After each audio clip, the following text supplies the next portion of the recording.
झील के साफ पानी पर किश्ती के तैरने का नजारा बहुत ही मनमोहक होता है। ये आजादी, सुकून और रोजमर्रा की जिंदगी से भागने की तस्वीर है। किश्ती का मालिक होना धूप में भीगे हुए दिनों का वादा करता है जो हंसी और पानी के सुकून से भरे होते हैं, लेकिन यह आदर्श तस्वीर अक्सर एक ज्यादा ही पेचीदा हकीकत को छुपाती है। सच यह है कि झील पर किश्ती का मालिक होना वो ख्वाब नहीं हो सकता जो दिखता है। इसके छुपे हुए खर्च हैं, पैसों और पर्यावरण दोनों के लिहाज से, जो इस ख्वाब को जल्द ही बोझ में बदल सकते हैं। यह लेख झीलों पर किश्ती की मिल्कियत के अक्सर नजरअंदाज किए जाने वाले नुकसानों की गहराई में जाता है। हम पर्यावरण पर इसके असर, पानी की गुणवत्ता पर दबाव और समुदाय में तनाव की संभावना को जानेंगे। यह समय है कि पर्दा उठाया जाए और किश्ती की मिल्कियत के कम आकर्षक पहलू का सामना किया जाए। झील पर एक आरामदायक दोपहर की खूबसूरती लाजवाब है, लेकिन किश्ती की मिल्कियत में कूदने से पहले पूरी तस्वीर को समझना बहुत जरूरी है। हम अपनी मनोरंजक गतिविधियों के बारे में जो फैसले लेते हैं उनके दूरगामी नतीजे होते हैं, और जिम्मेदार किश्ती की मिल्कियत की शुरुआत जागरूकता से होती है। किश्ती की मिल्कियत का पर्यावरण पर असर अक्सर सबसे अच्छे बर्तन के चुनाव के जोश में कहीं खो जाता है। हालांकि यह सोचने का एक महत्वपूर्ण पहलू है। किश्तियां, यहां तक कि छोटी किश्तियां भी प्रदूषण में ऐसे तरीकों से योगदान देती हैं जो हम हमेशा नहीं देख पाते। हर बार जब एक मोटर बोट चलती है तो यह प्रदूषकों को हवा और पानी में छोड़ती है। इन उत्सर्जनों में हानिकारक पदार्थ होते हैं जो हवा की गुणवत्ता को खराब करते हैं और जलवायु परिवर्तन में योगदान देते हैं। उत्सर्जन से हटकर किश्तियां सीधे पानी में ईंधन और तेल लीक कर सकती हैं, जिससे जलीय जीवन के लिए जहरीला माहौल बनता है। ये रिसाव, चाहे कितने ही छोटे क्यों न हो, समय के साथ जमा होते जाते हैं और झील के पारिस्थितिकी तंत्र के नाजुक संतुलन को नष्ट कर देते हैं। मछलियों, पौधों और अन्य जीवों पर इसका प्रभाव विनाशकारी हो सकता है, जिससे जैव विविधता और कुल मिलाकर झील के स्वास्थ्य में गिरावट आती है। झील में किश्तियों की मौजूदगी भी अपना असर छोड़ती है। झील के तल पर घिसटते लंगर संवेदनशील निवासों को नुकसान पहुंचाते हैं और पारिस्थितिकी तंत्र के प्राकृतिक प्रवाह को बाधित करते हैं। इन कार्यों का संचयी प्रभाव कई किश्ती मालिकों द्वारा दोहराया जाता है, दीर्घकालिक नुकसान पहुंचा सकता है जिसे उलटना मुश्किल है।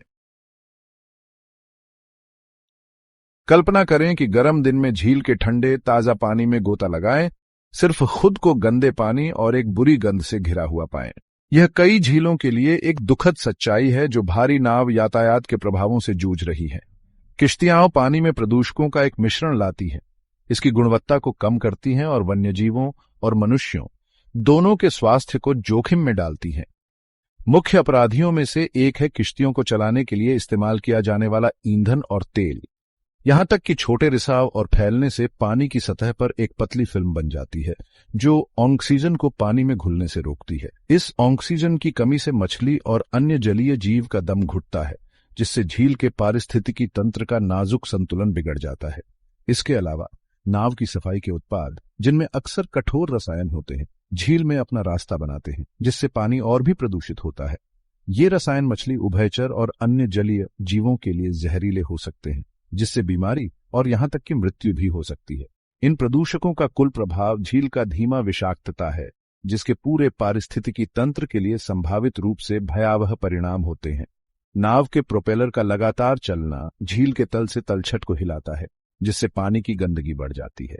यह गंदा पानी जलीय पौधों तक सूरज की रोशनी को पहुंचने से रोकता है, उनके विकास में बाधा डालता है और खाद्य श्रृंखला को प्रभावित करता है। पानी की स्पष्टता में कमी से मछली के लिए भोजन और साथी खोजना भी मुश्किल हो जाता है, जिससे उनकी फलने फूलने की क्षमता प्रभावित होती है।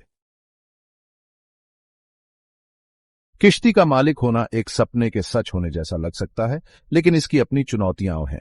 रखरखाव के मुद्दे, अप्रत्याशित मरम्मत और प्राकृतिक शक्तियों के खिलाफ लगातार जंग इस सपने को एक बुरे सपने में बदल सकती है। और फिर भंडारण और डॉकिंग शुल्क की लागत है जो तेजी से बढ़ सकती है। किश्ती की मिल्कियत का असर सिर्फ मालिक से आगे तक जाता है। मेरीना और नौकायन सुविधाओं वाले समुदाय अक्सर नौकायन के मौसम से जुड़े आर्थिक उतार चढ़ाव का अनुभव करते हैं। स्थानीय व्यवसाय, मरम्मत की दुकानों से लेकर रेस्टोरेंट तक नौकायन करने वालों के आने पर बहुत ज्यादा निर्भर करते हैं। जब सीजन खत्म हो जाता है तो इन इलाकों को आर्थिक मंदी का सामना करना पड़ सकता है। तो ये सिर्फ व्यक्तिगत मालिक के बारे में नहीं है, ये व्यापक समुदाय के बारे में भी है। स्पष्ट खर्चों के अलावा नाव की मिल्कियत से जुड़ी कई छिपी हुई लागतें हैं। उदाहरण के लिए बीमा एक बड़ा खर्च हो सकता है। नियमित रखरखाव, भले ही कुछ भी गलत न हो, बड़ी समस्याओं को रोकने के लिए बहुत जरूरी है। और समय के निवेश के बारे में न भूलें। नाव की मिल्कियत में काफी ध्यान और देखभाल की जरूरत होती है, जो जीवन के अन्य पहलुओं से दूर ले जा सकती है। नाव की मिल्कियत में गोता लगाने से पहले इन कारकों पर विचार करना महत्वपूर्ण है। कृपया हमारे चैनल को सब्सक्राइब करें और अधिक सामग्री के लिए नोटिफिकेशन बेल को दबाएं।